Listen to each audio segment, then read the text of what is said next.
Halo, assalamualaikum warahmatullahi wabarakatuh. Selamat berapa saja untuk kalian yang sedang berada di mana saja. Senang sekali rasanya saya bisa menjumpai kalian lagi di channel YouTube Tuti Mulyani setelah video terakhir saya, dan mohon maaf sekali tidak sempat update video dikarenakan beberapa kesibukan yang sedang saya lakukan seperti itu. Nah, di uploadan video terakhir saya kemarin itu banyak banget yang bertanya-tanya gimana sih caranya atau apa sih kendalanya kok bisa ikut pertukaran mahasiswa atau program Merdeka Belajar Kampus Merdeka. Nah, jadi teman-teman, sebagaimana yang kalian semua ketahui bahwa saya itu berkuliah di jurusan pendidikan luar biasa Fakultas Ilmu Pendidikan Universitas Negeri Surabaya. Namun di semester 5 saya mengikuti seleksi Permata Sakti. Nah, Permata Sakti itu singkatan dari Pertukaran Mahasiswa Tanah Air Sistem Alih Kredit dengan Teknologi Informasi. Nah, jadi saya ikut 7 SKS itu saya tempuh di luar Universitas Negeri Surabaya, tepatnya di Universitas Pendidikan Indonesia. Apa saja sih yang saya ambil di sana? Yang pertama ada mata kuliah pengembangan kurikulum dengan bobot 3 SKS, lalu ada pendidikan ilmu pengetahuan sosial dengan bobot 2 SKS, dan ada juga teknologi dan pengembangan bahasa atau teknologi digital dan pengembangan bahasa, itu bobotnya juga 2 SKS. Jadi saya mengambil 7 SKS di luar Universitas Negeri Surabaya. Untuk cara pendaftarannya, waktu itu saya seleksi berkas di kampus, lalu ada berbagai langkah-langkah juga, lalu ada pengumuman dan alhamdulillah dinyatakan lolos. Benefit apa sih yang didapatkan ketika kita mengikuti program Permata Sakti? Waktu itu saya mendapatkan benefit berupa pengganti kuota atau biaya hidup selama mengikuti perkuliahan secara daring.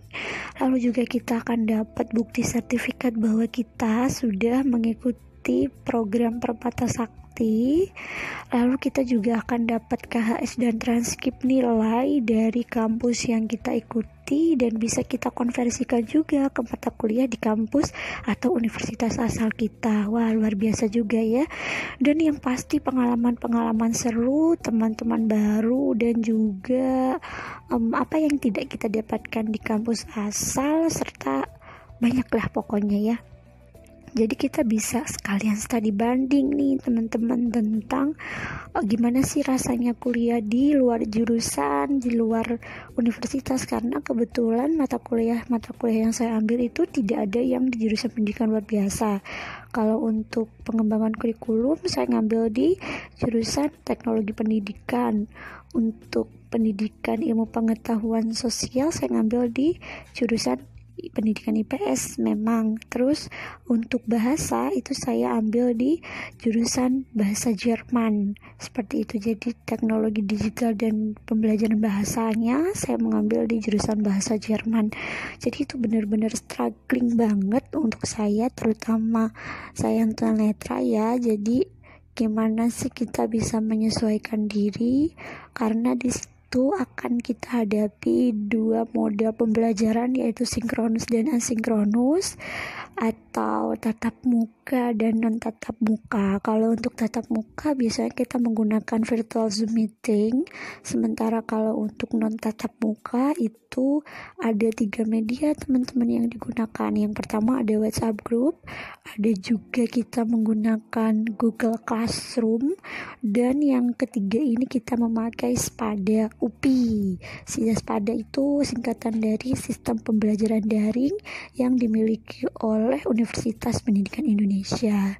Nah, di Spada ini ada beberapa menu teman-teman, terutama menu materi. Jadi dosen-dosen itu biasanya sudah mengupload materi di sana, baik itu berupa soft file, video, podcast, dan lain sebagainya, dan itu itu aksesibel sekali untuk teman-teman tunanetra.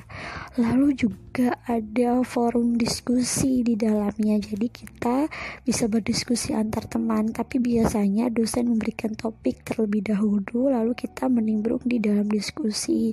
Nah, diskusi ini teman-teman juga dapat menambah nilai kita di mata kuliah yang kita ikuti. Lalu juga ada menu mengumpulkan tugas, biasanya tugasnya itu berupa soft file.